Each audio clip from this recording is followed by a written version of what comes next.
Function था वो लंबा गया और उसके बाद शाम को हम सैर पर आए थे, रात को मुझे कहीं जाना था। मैंने इनसे कहा कि मैं कल कर सकता हूँ, ये तो मेरा कर्तव्य है आपसे बातचीत करना, आपसे मुखातिब होना, और ये मेरा सौभाग्य भी है कि जिस शहर ने मुझे इतना कुछ दिया है, जिस शहर ने मुझे सपने देखने की शक्ति दी है, जिस शहर ने मुझे चलते रहने की एक आजादी दी है, जिस शहर ने मुझे मासूमियत सिखाई, जिस शहर ने मुझे सच बोलना सिखाया है। सब यहीं से शुरू के सालों में ये सब चीजें, शिक्षाएं मिलती हैं। कुछ माँ बाप से मिलती है, कुछ लोगों से मिलती है, कुछ अध्यापकों से मिलती है, कुछ माल रोड पे चलते हुए बेवजह के नमस्ते, हेलो जी, कैसे महाराज जी, बस जी सब ठीक है जी, उनसे भी मिलती है। ये शहर या ये प्रदेश कह लीजिए, यहाँ के लोग अभी भी, चाहे वो नए आयाम आ गए हैं, मोबाइल फोन आ गए हैं, मगर उनमें अभी भी एक सादगी है, वो शायद पहाड़ के लोगों में रहती है। अभी भी एक सेंस ऑफ वंडर है जो अभी भी नजर आती है, अभी भी एक भाईचारा है, प्यार है। आई एम श्योर छोटे छोटे तो सबके आपस में सेंस ऑफ कंपटीशन होता होगा, मगर ओवरऑल सबका जो रवैया है वो बहुत अच्छा है। मैंने कल भी बताया, शायद आपने से कुछ लोग आए थे, प्रॉब्लम पहले सॉल्व कर लें। भैया आपका कैसे हो गया, सब कुछ ठीक हो गया आपका?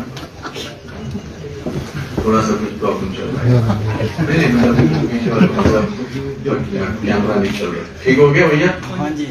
मजा है। आप सुनो मेरी बात, बड़े दूर से आया और आप ही ने बुलाया। तो मैंने बताया कि मैं नाबा शिमला में रहता था और 4x4 ही मेरा एड्रेस था। अब वहां पर बड़ी बड़ी बिल्डिंग बन गई है और मेरी माँ हमेशा बोलती है, आज भी सुबह बोल रही थी, क्या कर दिया हमने नाबा हाउस का। उस हिसाब से मैं कहता हूँ कि क्या कर दिया शिमला का हाल। मगर वहां से चलना डीएवी स्कूल तक लक्कड़ बाजार 5-6 किलोमीटर का रास्ता है, 1 घंटा लगता था स्लोली चलते। तब उतने बस्ते उतने भारी नहीं होते थे। आजकल तो बेचारे बच्चे बस्ते के बोझ से बहुत दबे रहते हैं। तो यहाँ स्कूल में पढ़ना, मैंने बताया कल भी कि पढ़ाई में मैं बिल्कुल अच्छा नहीं था, खेलकूद में ठीक ठाक था। मैं 12th मैन होता था मैं क्रिकेट की टीम में, और नाटक वाटक करता था। ऐसा तो नहीं था कि पहला नाटक ही मेरा सुपर हिट था, पहला नाटक तो मेरा बड़ा ही बर्बाद था। मेरे साथ वाले ने, एक्टर ने मुझे उठा के ऑडियंस में फेंक दिया। नंद किशोर उनका नाम है, नंदू, अभी भी वो शायद टूटी गंडी में रहते हैं या रामनगर में रहते हैं, नीचे बागली से नीचे। फिर और कॉलेज थोड़ा और दूर हो गया, गवर्नमेंट कॉलेज संजौली के पास, पर 4 ही सिनेमा हॉल होते थे यहाँ पर, अभी भी शायद 4 ही हैं। शाही, अब शाही रह गया, और शाही मुझे लगता था कभी भी बंद हो सकता है। देखा, शक्ल से नहीं जाना चाहिए इसका मतलब। शाही सिनेमा हॉल लगता था 1970 में ये बंद हो जाएगा, 1971 में, और आज 30-50 साल हो गए, अभी भी चल रहा है। मैंने शाही सिनेमा हॉल में एक फिल्म देखी थी, 2 बदन। फौज के लोगों के प्रति मेरा प्यार उस 2 बदन फिल्म के टिकट खरीदने के वाक्य से हुआ। शाही सिनेमा हॉल में जो टिकट की विंडो होती थी वो बंद होती थी और लाइन लगी होती थी, और जैसे ही वो टिकट की विंडो खुलती थी लाइन टूट जाती। तो डिसिप्लिन तब तक ही होता था कि हम खड़े लाइन में खड़े। तो एक जब हम 2 बदन फिल्म देखने गए थे, तो मेरे बचपन के दोस्त अभी मेरे साथ हैं यहाँ आए हुए, तो मेरे सामने एक फौजी था, जवान था, मतलब कोई रैंक नहीं था ऐसा कि कैप्टन या लेफ्टिनेंट कैप्टन। तो वो खड़ा था, बड़े डिसिप्लिन से खड़ा था, यंग होगा मेरे ख्याल से 22-21 साल का था, मुझसे 2-3 साल बड़ा। और जैसे ही वो टिकट विंडो खुली तो हबड़ा तबड़ी मच गई। तो अंदर से जो टिकट खरीद रहा होता था उसको नहीं पता होता था कि बाहर कौन है। तो उसने ऐसे, मतलब मैंने जिंदगी में इससे बड़ा इतनी फिल्मों में काम कर लिया, इससे अच्छा डायलॉग नहीं सुना है। उसने अपना हाथ टिकट विंडो में डाला और अंदर से उस बंदे ने कहा, घबरा क्यों रहा है, दे रहा हूं टिकट। तो इसने इसी हाथ से उसका कॉलर पकड़ा, उसको जमीन से 2 इंच ऊपर उठाया। उसने कहा, गोली से नहीं घबराया तो तेरे से क्या घबराऊंगा। मैंने अपनी जिंदगी में कभी ऐसा डायलॉग नहीं सुना। बड़ी फिल्मों में मैंने काम किया, तो मेरे मन में उसके प्रति जो एक श्रद्धा जागी, फौज के उस जवान के प्रति, वो आज तक और आने वाले जितने साल में तब तक रहेगी। फिर मैं भाग गया घर से, मतलब ऑडिशन देने, पूरी तरह से नहीं भागा। सुबह चला गया चंडीगढ़, शाम को वापस आ गया, माँ के मंदिर से पैसे चुराए। और फिर मैं चंडीगढ़ गया, वहां पर मैंने 1 साल का डिप्लोमा किया। ये जहां कहानी में इसलिए बता रहा हूँ कि मूल शुरू के मैं यहीं पर आया हूँ। फिर उसके बाद 3 साल का मैंने डिप्लोमा किया थिएटर में, एक्टिंग में। चंडीगढ़ से गोल्ड मेडल मिला। फिर मैं बॉम्बे गया, फिर मैं लखनऊ गया वहां से पढ़ाने। फिर मैं वहां से 3 जून 1981 को बॉम्बे पहुंचा। पतला, आधा गंजा, ऐसा सोचा ही नहीं था किसी ने कि इस तरह का आदमी जो है वो फिल्मों में काम कर सकता है। कि भाई शक्ल से तो उनको लगता था कि जिसके बाल नहीं है उसके पास टैलेंट नहीं है। आपके पास टैलेंट होना हो लेकिन बाल होने बहुत जरूरी है। और मेरी ये तो बड़ी डिग्निफाइड लुक है, पर जब आपके नए नए बाल जाते हैं, भाई साहब को पता होगा,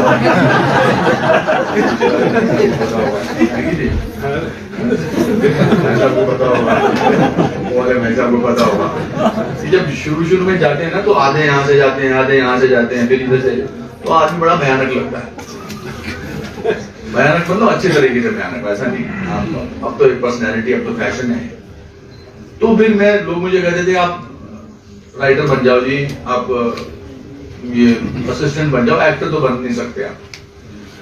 मगर इस शहर ने सिखाया था कि कुछ कर सकते हो तो आप मेहनत करनी है। और दादाजी ने कहा था कि भैया कुछ भी पाना है लाइफ में तो बस मेहनत करो और ईमानदार बने रहो।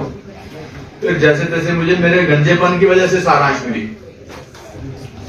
कि 28 साल की उम्र में 65 साल का बुढ़िया का रोल जो मिला, वो लुक ऐसी थी कि उनको लगा भट्ट साहब को कि ये आदमी एटलीस्ट फिजिकली तो फिट बैठता है, इसका टैलेंट देखता हूँ। टैलेंट मिली और इन पिछले 38 सालों में मैंने अपनी 530वीं फिल्म पे लगा हूँ। बहुत सारे फेलियर्स देखे, बहुत सारी मैंने सक्सेस देखी है। अल्फा रेस्टोरेंट में पिताजी ने एक बार सिखाया था कि failure is an event, never a failure. परेशान नहीं कर सकती है, गिरते हैं फिर उठते हैं, गिरते हैं फिर उठते हैं। तो मेरी ताकत शायद यही है कि मैंने गिरकर हमेशा उठना सीखा है। मैंने सच कितना ही कड़वा कोशिश की है कि सच बोलूं, ऐसा नहीं कि मैं झूठ नहीं बोलता। तो मैंने पिछले 2008 से शुरू किया है, जिसमें हमने कोविड में बहुत काम किया, बच्चों के लिए उसमें हम काम करते हैं। मेरे पिताजी यहाँ पर बड़े मशहूर थे, हालांकि सिर्फ क्लर्क थे वो, मगर जो भी मुझे मिलता है बोलता जी आपके पिताजी को मिलता था। मैं कल भी मेरे को मिले तो इतने सारे लोग मिले, तो मैंने सोचा मेरे पिताजी ऐसे थोड़ा थे, यहाँ के मुख्यमंत्री थोड़ा थे, मेरे पिताजी क्लर्क थे। तो एक दिन बहुत साल पहले मैंने उनसे पूछा था, मैं उनके साथ नाभा हाउस से माल रोड तक घूमने आया था, तो मैंने देखा हर इंसान उनको नमस्ते कर रहा है। तो मैंने कहा ये आप क्या हो, आपको ये सब लोग नमस्ते क्यों कर रहे हैं? कहते कुछ नहीं बेटा, जब मैं शिमला में आया था पहली बार तो 1 साल तक मैंने सबको नमस्ते किया था, आपको सब मुझे नमस्ते करते हैं। मैंने कहा बड़ा अच्छा तरीका आपका। पर वो ऑर्डिनरी इंसान थे मगर एक्स्ट्रा ऑर्डिनरी फादर थे। तो मुझे लगा कि मैं अपने फादर को ऐसा क्या ट्रिब्यूट दे सकता हूं, हमेशा मुझे लगता कि वो दुनिया भर में जाने जाए फादर मेरे। तो मैंने कश्मीर फाइल में अपने कैरेक्टर का नाम पुष्कर नाथ रखा। मुझे पता था ये फिल्म लोगों के दिलों तक पहुंचेगी, ऐसा तो नहीं सोचा था कि इतनी कामयाब भी होगी, कमर्शियली इतनी कामयाब होगी। मुझे ये जरूर पता था कि ये पिक्चर लोगों तक पहुंचेगी। और आज पुष्कर नाथ का कैरेक्टर या पुष्कर नाथ जो है पूरे वर्ल्ड में मशहूर है। तो ये मेरा ट्रिब्यूट है। माता जी को मैं कैसे ट्रिब्यूट देता हूँ, ये मुझे मेरे संस्कार सिखाए गए हैं। और मुझे लगता है कि इनको सबको, आज की जनरेशन को सबको ये सोचना चाहिए। अब मैं यहाँ पर आके आपको मोटिवेशनल लेक्चर नहीं देना चाहता। आप वेट कर रहे हैं कि कब हम पूछना शुरू करें और ऐसे ऐसे सवाल पूछें कि जो एक्चुअल हेडलाइन तो वो बनेगी, है ना। ये तो मेरे को आप मुझे शिष्टाचार के नाते बोलने का मौका दे रहे हैं कि आप बोलिए इतना है। अब ये अंदर से कुछ के दिमाग में भी चल रहा है कि बस कर यार, बहुत हो गया। तो बस तो मैं कर ही लूंगा। मैं हर सवाल का जवाब देना चाहूंगा। एक दो सवालों के अगर मैंने जवाब नहीं दिए तो उसके लिए ये मैं माफी चाहूंगा, बिकॉज कंट्रोवर्सी करने के लिए जरूरी नहीं है हर सवाल का जवाब दिया जाए। तो मैं नो कमेंट्स बोलूंगा जिसका मुझे लगा कि मुझे नहीं बोलना है। बाकी उसमें फिर आप में से घुमा फिरा के मत बोलिए, क्योंकि रिश्ते में हम आपसे बहुत देर से इस धंधे में लगे हैं। बहुत सालों से मैं पत्रकारों से बहुत पाक तरीके से पेश आया हूँ, और यहाँ मुझे अच्छा लगा कि आपने कुछ बोतलें रखी हुई हैं। एटलीस्ट आपको छुपाते नहीं।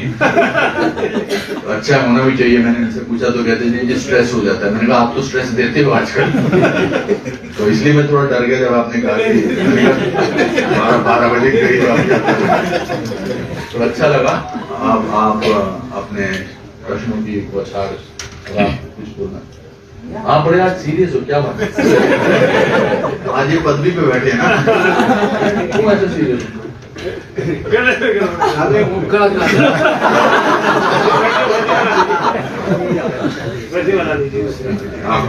अच्छा लगता है। अनुपम जी, आप राजनीति को लेके काफी बयानबाजी करते हैं। देश को लेकर आपका कंफ्यूजन प्रॉब्लम यही है, क्योंकि आपका ध्यान उस तरफ जाता है। कोई देश के बारे में बात करता है तो आपको लगता है राजनीति के बारे में। आपने कहा था कि राहुल गांधी ने अगर 5% भी मोदी जी की तरह हो जाए तो मैं उनको वोट करूंगा। वो तो मैं अभी भी कहता हूँ। तो आप खुद की नहीं राजनीति, क्योंकि मुझे लगता है कि जो मुझे आप लोग प्लेटफॉर्म देते हो, मुझे वो बिना राजनीति में जाए मिल जाता है। आज तो सोशल मीडिया की इतनी ताकत है। मेरे 20 मिलियन फॉलोअर्स ऑलमोस्ट ट्विटर पे हैं, 6 मिलियन फॉलोअर्स मेरे इंस्टाग्राम पर हैं, 2 मिलियन फॉलोअर्स मेरे कू पर हैं, फेसबुक पे हैं। तो कुल मिलाकर 30 मिलियन फॉलोअर्स तो मेरे हैं। तो मुझे मेरा सबसे बड़ा प्लेटफॉर्म मिला है। और आज जब मैं बिना किसी पार्टी से एफिलिएटेड होकर अपने दिल की बात कहता हूँ, आप सब लोग छापते हैं, सब लोग हो जाते हैं। तो जब मुझे लगेगा कि मुझे अब पॉलिटिक्स में आना चाहिए, और परिवार में 2 में से 1 इंसान काफी है, तो मैं इसमें कोई मैं हमेशा ही कहना चाहता हूँ कि देश के बारे में बोलना जरूरी नहीं है कि वो पॉलिटिक्स में जाना चाहता है। अब आप सब लोग, मैं सोचता हूँ कि आप तो अपने 15 अगस्त को अपने घर पे झंडा फहराया था कि नहीं फहराया? तो फिर मैं आपको कहूंगी कि आप तो पॉलिटिशियन हैं। ऐसा नहीं है, आप देशभक्त हैं, क्योंकि आपको लगा कि हर घर तिरंगा की जो मुहिम है, जो मुझे लगता है कि बहुत ही सक्सेसफुल मुहिम थी, बहुत कमाल एक लहर थी। एक जैसे दिवाली का फेस्टिवल होता है, जैसे होली का फेस्टिवल होता है, ऐसे फेस्टिवल के साथ साथ मैंने पहली बार अपनी लाइफ में हर घर तिरंगा लहराते देखा। तो इसलिए जिस दिन मुझे पॉलिटिक्स ज्वाइन करनी होगी, मैं आप ही लोगों का सहारा लूंगा। मैं कहूंगा भैया मुझे पॉलिटिक्स ज्वाइन करनी है, अब आप मुझे जितनी ज्यादा मेरी बातें हैं दुनिया तक पहुंचाओ। पर जब तक नहीं जाना है तब तक मुझे लगता है कि मैं ऐसी खुश हूँ। आई लाइक एक्टिंग, मुझे अच्छा लगता है एक्टिंग करना। और कोई बातें जो हैं जरूरी नहीं है कि पॉलिटिशियन बन के की जाए। देश विदेश में आपका काफी नाम है, लेकिन क्या कभी ये इच्छा नहीं हुई कि मैं शिमला शहर जाके शिमला से विधायक का चुनाव करूँ? थोड़ी देर में आया। और आपके अपने सवाल में कॉन्ट्रडिक्शन है। अगर देश विदेश में मेरा नाम है तो मैं विधायक बन के क्या उखाड़ दूंगा? मेरा मतलब वैसे नहीं, मेरा मतलब जो विधायक है मैं उनकी बड़ी इज्जत करता हूँ। मैं क्या कर लूंगा? मैं बहुत अच्छा हूँ, अच्छी बात है, मुझे अच्छा लगता है। सर आप नाभा की बात करें, नाभा से आपने काफी सारी चीजें आपने बोली कि आप, क्योंकि नाभा में हेल्दी भी साथ में, मैं भी नाभा में रहा हूँ, कुछ ऐसी याद सर अभी भी आपको वहाँ पे रही हो? और नाभा की क्या यादें हैं। नाभा में जब मैं रहता था तो एक बहुत बड़ा बाग होता था, उसके अंदर एक मकबरा था, जिसकी मकबरे का वो अपना संगमरमर का एक मकबरा जैसा था, जिसमें हमारे को ऐसा कहा गया कि मेरे को ऐसा कहा गया था कि जिस घर में हम रहते थे वहाँ महाराजा नाभा के घोड़े बंधे होते थे। तो सिंबॉलिकली मैं तो रेस का घोड़ा निकला वहां से। नाभा से मेरे सारे दोस्त 4/3 में शर्मा जी रहते थे, 4/2 में मल्होत्रा साहब रहते थे, 5/1 में रायना साहब रहते थे। ये चीजें अब नहीं याद रहती। मुंबई में साथ में कौन रहता है कुछ याद नहीं रहता। संतोष हलवाई, बनारसी दास वहां पर ये सब लोग, जरदा प्रकाश मेरा दोस्त, वो रहता था ऊपर, और गुरुद्वारे में जाना, मंदिर में जाना, गुरुद्वारे में हम, मेरे घर के पास ही होता था, वहाँ हर संडे को जाते थे, और मेरे वो गुरुद्वारे की जो गुरबानी है वो चलती रहती थी सुबह, और बड़ा अच्छा लगता, सुबह उठ के एक बड़ा बहुत ही अच्छा महसूस होता था। फिर वहां से फागली से जब हम संडे को निकलते थे, मैं और मेरा भाई और मेरे दोस्त विजय सहगल और सतीश मल्होत्रा, तो हम खजाने की तलाश में निकलते थे। टूटी कंडी के नीचे खड होते थे, तो हमें लगता था कि यहाँ हमको कोई खजाना मिलेगा। तो कोई पुरानी किसी जानवर की हड्डी मिलती थी, कहते थे यहाँ से शुरू होगा खजाना। पता नहीं क्या क्या चीजें उठा के लेके घर पे आती थी और माँ फेंक देती थी। तब की चीजें याद है कि सुबह घर से निकलते थे, रात को घर आते थे, कोई परेशानी नहीं होती थी माँ बाप को कि बेटा कहाँ गया है, पता था कि शाम को वापस आ जाएगा। किसके घर खाना खाते थे, किसके घर नाश्ता करते थे, कोई पता नहीं होता। बहुत सारी नाभा से शिमला, हमारा एक कुत्ता था पॉम्पी, हमारा पेट था। मैं रेलवे स्टेशन के पास से उसको मेरा घर दिखता था, वहां से मैं सीटी मारता था तो वो वहां से दौड़ता हुआ ऊपर आता था। मैंने पहली बार फोन का इस्तेमाल 4052 बनारसी दास की दुकान से किया था। फोन होते ही थे, उनका लाल रंग का फोन था, उनके घर तक तो मेरा जाना नहीं होता था। हमारे यहाँ सबके यहाँ ब्लैक एंड व्हाइट टीवी होता था। मल्होत्रा साहब के बाद पहली बार कलर टीवी आया तो हम सब ने कहा कि ये रिश्वत लेते हैं। जेलस होते थे, जेलसी होती थी। सामने बिच्छू बुट्टी लगी होती थी, माँ ने बहुत पीटा उस बिच्छू बुट्टी से। आज कल ही मुझे बोल रही थी, अब मैं बिच्छू बुट्टी देखती हूँ तो मुझे बड़ी दुख होता है कि मैं तेरे को उससे मारती थी, पर वो जरूरी थी, वो मार जरूरी थी। तो बहुत सारी हर जगह, हर पहलू, हर बातचीत बंद हो गया, मुझे बड़ा दुख नहीं होना चाहिए था बंद। तो हमारे वहाँ की गुलाब जामुन, वहाँ के सब अल्फा की तो कल हम फिर उधर भी गए थे। तो बहुत सारी जानें जुड़ी हुई। अनुपम सर, एक थिएटर से रिलेटेड सवाल है सर। आपने कहा कि जो शिमला से मुंबई जाना, यहाँ का कोई व्यक्ति ऐसा भी होता है जिसका पैसा नहीं होता है, वहां तक नहीं पहुंच पाता है। टैलेंट तो हिमाचल में है, लेकिन थिएटर यहाँ पर वो सुविधा नहीं है। कोई ऐसा आप सोच रहे हैं कि मेरे से बड़ा प्रमाण क्या हो सकता है कि अगर पैसा, एक भी पैसा ना हो जेब में, उसके बावजूद भी कुछ भी हो। शिमला में शुरू करें आप कुछ इस टाइप? मैंने बहुत बार बोला है, मगर इसके बारे में मुझे आप लोगों से भी बोला है, बट इसकी पहल आपसे होनी चाहिए। और सर इसी के साथ एक सवाल है। आपकी अकेडमी एक्टर प्रिपेयर्स आपने 2011 में यहाँ पर वर्कशॉप की थी। उस वर्कशॉप में मैंने भी साथ में क्लासेस ली थी, लेकिन उस टाइम कहा गया था कि कंटिन्यू कुछ ऐसे वर्कशॉप्स होती रहेगी। और देखिए, यहाँ के लोगों को भी अपना वो लेना चाहिए, उत्तरदायित्व ये लेना चाहिए, इनिशिएटिव लेना चाहिए। आप कभी भी, मैं तैयार हूँ करने के लिए, बिकॉज स्कूल चलाना जो है और उसकी वर्कशॉप करना और चैरिटी करना दो अलग बातें हैं। चैरिटी में मैं कहीं भी कर सकता हूँ, बट स्कूल चलाना, फिर अध्यापकों को भेजना, फिर उनका यहाँ रहने का इंतजाम करना, आप यहाँ से मुझे कोई भी इनिशिएटिव मिले मैं जरूर करना चाहूँगा। अनुपम जी एक सवाल है। जिस तरह सोशल मीडिया पर ट्रेंड चलाया था, क्या माना जाए कि बॉलीवुड में कंटेंट क्राइसिस हो गई? कुछ इस तरह की टिप्पणियां भी आ रही है। देखिए, मुझे लगता है कि हर दिन में बहुत सारे ट्रेंड्स चलते रहते हैं। आज दिन को पता नहीं क्या ट्रेंड है, देखते हैं क्या आज की क्या ट्रेंड है। तो ऐसा नहीं है कि ट्रेंड्स जो चले नहीं है। पहला ट्रेंड है संजय राउत, दूसरा ट्रेंड है इसमें सम रशियंस वॉर, फिर अदानी पावर, मतलब ये सब ट्रेंड पर चलते रहते हैं। भव्या रॉय, प्रियंका चोपड़ा, कंगना रनौत।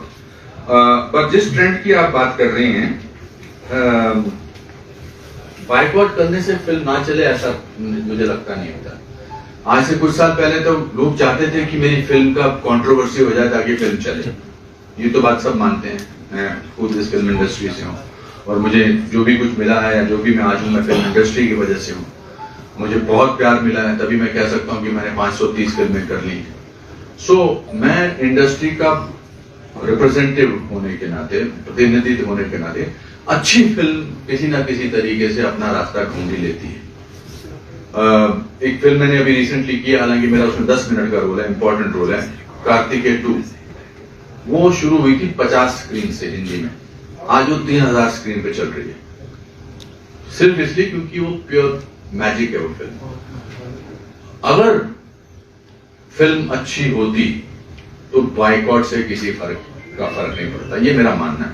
अगर हम लाल सिंह चड्ढा की बात कर रहे हैं, हो सकता है कि लोगों को पसंद नहीं आए, वर्ड ऑफ माउथ बहुत इंपॉर्टेंट होता है। हो सकता है उस बाइकॉट चैनल बाइकॉट की जो प्रतिक्रिया थी शायद उससे कुछ 5-10 लोग प्रतिशत नहीं गए होंगे, पर अगर 95% गए हैं तो बाहर आके उन्होंने बोला होगा भी देखो अच्छी पिक्चर है। तो अच्छी चीज अपना रास्ता किसी ना किसी तरीके से ढूंढ लेती है। और तो इसलिए आई डोंट थिंक और को अभिव्यक्ति की आजादी, आप ये थोड़ा कह सकते हैं कि कौन है ये लोग जो उनको लगा उन्होंने ऐसा किया होगा। अब मैं कहूँ कि ऐसा नहीं करना चाहिए, क्यों नहीं करना चाहिए? बाइकॉट बहुत मेरे बारे में बहुत सारी नेगेटिव चीजों के बारे में तब तो मुझे किसी ने डिफेंड नहीं किया। तो मैं किसी को ऐसा नहीं कि मैं किसी को डिफेंड नहीं करना चाहता, बट आजादी की अगर आप बात करते हैं, फ्रीडम ऑफ एक्सप्रेशन की बात करते हैं, तो फिर आपको आज के ही तरीके से अपनी लड़ाई लड़नी पड़ेगी। अच्छा काम होगा तो 100%। अब आमिर खान साहब ने एक स्टेटमेंट जो दी थी 2015 में इंटॉलरेंस के बारे में, उसके बाद उनकी दंगल फिल्म बहुत अच्छी थी मगर बहुत चली। पीके फिल्म भी शायद उसके पहले ही उसके आसपास ही चली थी।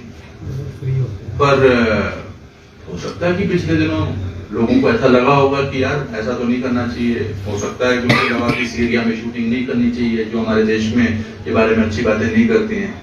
But in spite of that fact, पहली बात तो मैं कहना चाहता हूँ कि दुनिया में हिंदुस्तान से ज्यादा टॉलरेंट देश कोई नहीं है। दुनिया में जो जितना फ्रीडम ऑफ एक्सप्रेशन हिंदुस्तान में है, भारत में है, इंडिया में है, उससे बड़ा मैं सब जगह ट्रैवल कर चुका हूँ, काफी देशों में नहीं है। तो कभी कभी आप as a person, as a personal responsible person, you have to be careful what you say, because you millions of people are following you.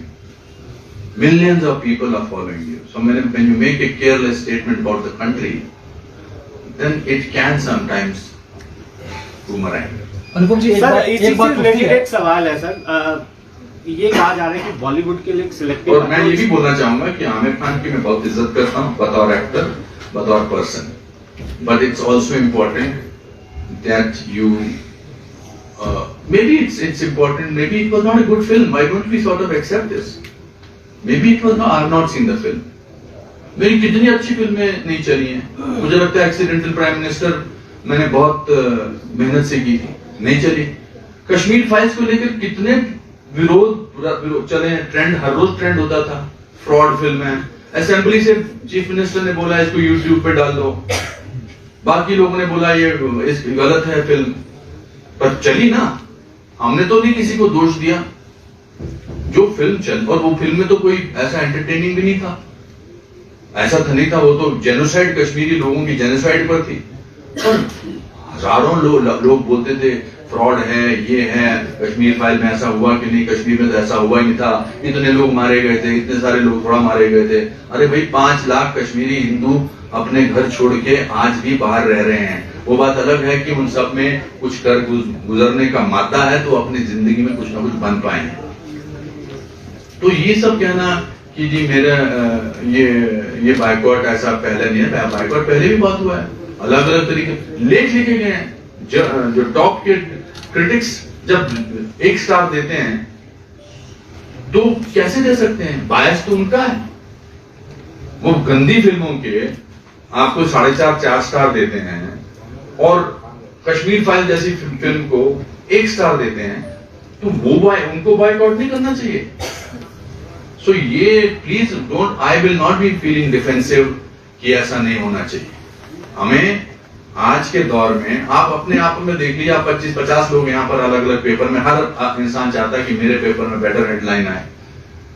अब आप में से किसी को बोल दो कि फलाने के पेपर को बाइकआउट करो तो नहीं करेंगे ना। ये तो हम इस दौर में रह रहे हैं जब आप फर्स्ट जो लड़का क्लास में आता है वो मेहनत से आता है ना, पढ़ाई करके आता है।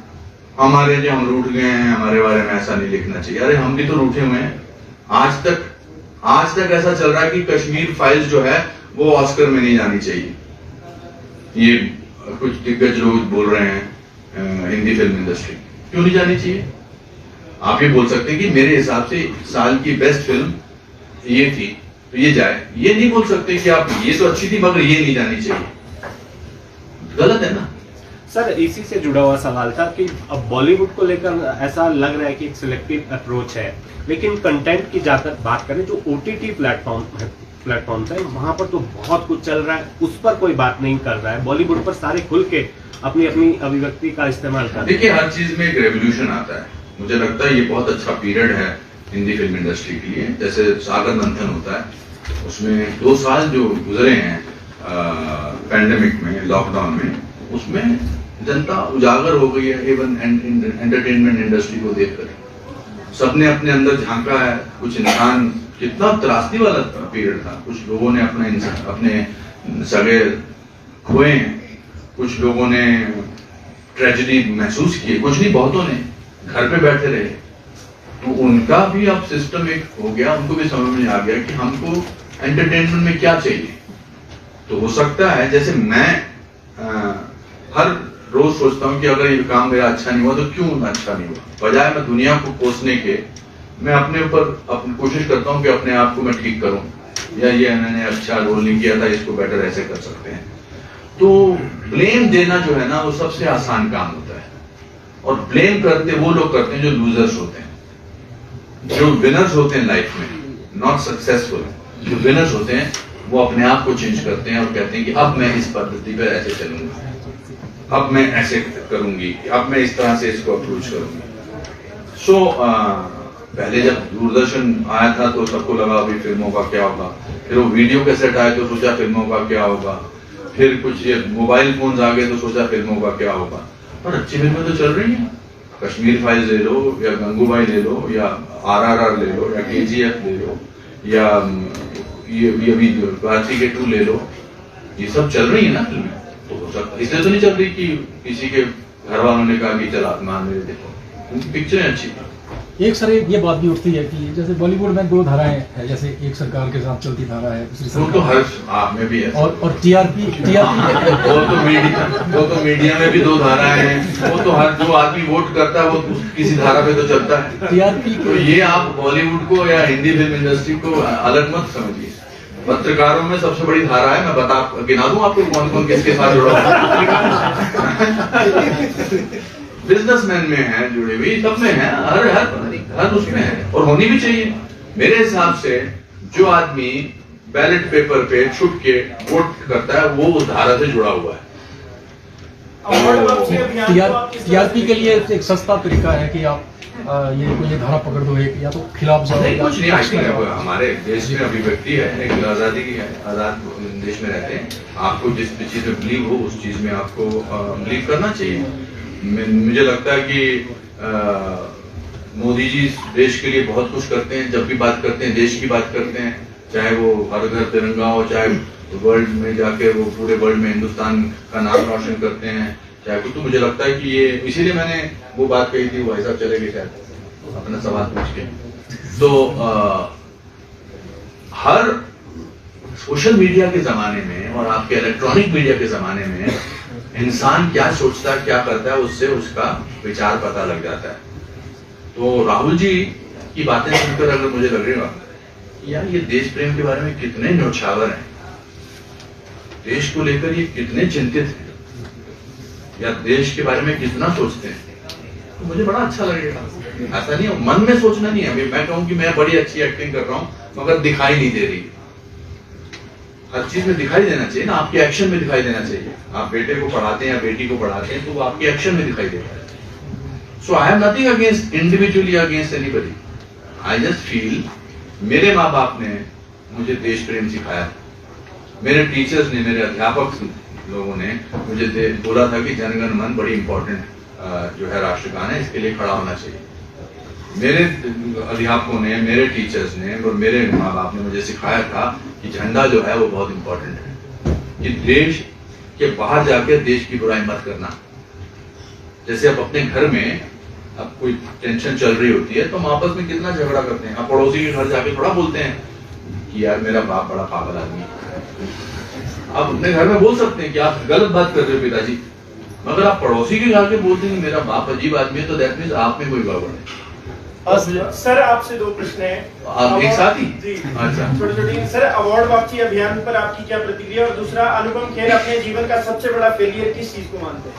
और बड़े सारे फेलियर हैं, बहुत दुकान में आपकी पूरी फहरिस्त। सबसे बड़ा फेलियर जिसको आप अपने जीवन के एक टर्निंग पॉइंट रखते मैं हैं। उन लोगों में से हूँ जो अपने फेलियर को सफलता में चेंज करना जानते हैं। जैसे मुझे लगता था यार मेरे माँ बाप ने मुझे हिंदी मीडियम स्कूल में क्यों भेजा, क्योंकि हिंदी मीडियम स्कूल को लोगों को ज्यादा उस तरह के लोगों को ज्यादा, खासकर आजकल तो ज्यादा ध्यान देते हैं। फिर मुझे लगा कि अच्छा हुआ मेरे माँ बाप ने मुझे हिंदी मीडियम स्कूल में भेजा, क्योंकि मैं हिंदी फिल्मों में काम करता हूँ। तो मुझे अमिताभ बच्चन साहब ने कहा था कि अनुपम जी आप खुशकिस्मत हैं कि आपके माँ बाप ने आपको हिंदी मीडियम स्कूल, आधी एक्टिंग तो आप इसीलिए अच्छी करते हैं क्योंकि आप अच्छी हिंदी बोलते हैं। तो ये है। और बहुत सारे फेलियर हैं। जब मैं गांधी फिल्म में नेहरू के लिए मैंने ऑडिशन दिया था, नेहरू के रोल के लिए, मुझे नहीं मिला। फिल्म मिस्टर इंडिया में मोगेम्बो का रोल पहले मुझे ऑफर हुआ था, फिर वो अमरीश जी को चला गया। बहुत अच्छा हुआ उनको चला गया क्योंकि उन्होंने मुझसे अच्छा किया, बहुत अच्छा किया। बहुत सारे फेलियर हैं, हर रोज किसी ना किसी फेलियर का सामना होता है। मैं एक सीरीज कर रहा था जिसके लिए मैं अभी अमेरिका गया था, वो पिकअप नहीं हुआ, वो फेलियर था। बट फेलियर से कोई मैं, वो बड़ी अच्छी कविता ना जो मेरा धर्म है कि लहरों से डरकर नौका पार नहीं होती, हिम्मत करने वालों की हार नहीं।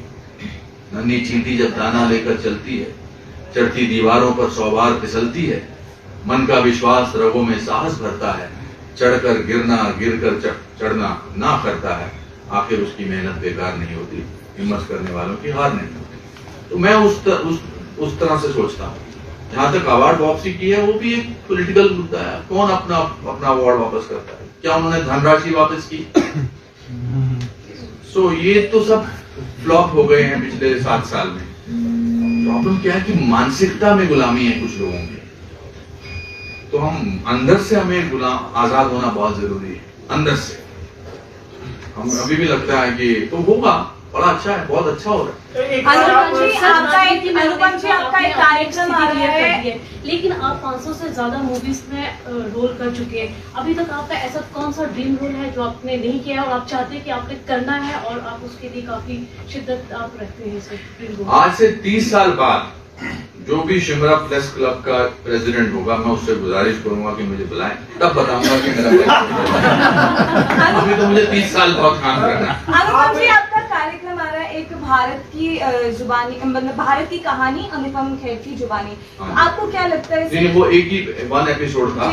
सर आपको क्या लगता है कि भारत, लाल किले से गूंज जी, नेहरू से मोदी तक, जी, वो मेरा प्रोग्राम सफर उसमें बताया गया है सारा। जी, लेकिन जी। आपको लगता है कि भारत देश में अभी भी कुछ ऐसी चीजें हैं जिससे अभी देश को आजाद होना जरूरी है, जिससे भारत देश में और ज्यादा सुधार आए? जैसी कौन सी चीजें हैं जिसमें सुधार धीरे धीरे आ रहा है। आई थिंक हम अभी भी कुछ जगह पर, जैसे मुझे लगता है, I don't know, maybe I am wrong और राइट, जैसे मुझे लगता है अभी भी हमारे जो कानून हैं वो जो अंग्रेज हमें दे गए हैं हम उन्हीं का पालन करते हैं। आई थिंक उनका संशोधन होना बहुत जरूरी है।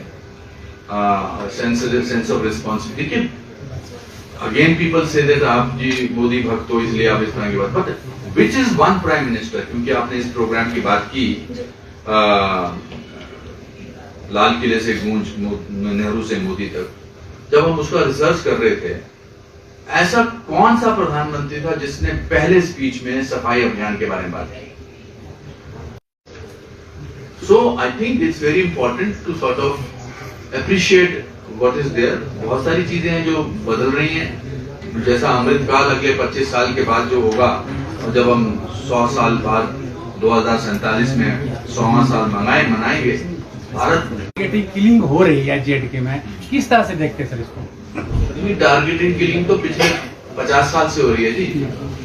लेकिन अब फिर से सर इस तरह से मामले आने लगे हैं, बिकॉज टेररिज्म जो है वो खत्म होना बहुत जरूरी है। जिस दिन आप लोग खुल के टेररिज्म की भी बुराई करेंगे और कहेंगे ये गलत हो रहा है, उस दिन भी शायद कुछ चेंज होगा। मगर चेंज तो हुआ है, 370 के बाद बहुत कुछ चेंज हुआ है। और कुछ लोग कहते हैं कि कश्मीर फाइल्स आने के बाद शायद और बढ़ गया है। तो फिर शिंडलर्स लिस्ट जब पिक्चर बनी थी उसके बाद फिर और किलिंग हो जानी चाहिए थी जूस की, पर नहीं हुई। और वो कश्मीरी पंडितों को तो नहीं सिर्फ मार रहे, अब तो वो उन सब मुसलमान भाइयों को भी मार रहे हैं, बहनों को भी मार रहे हैं जो देश के साथ जुड़े हुए हैं। ये सब I don't agree with that at all. जी आज की सभा समाप्त करें।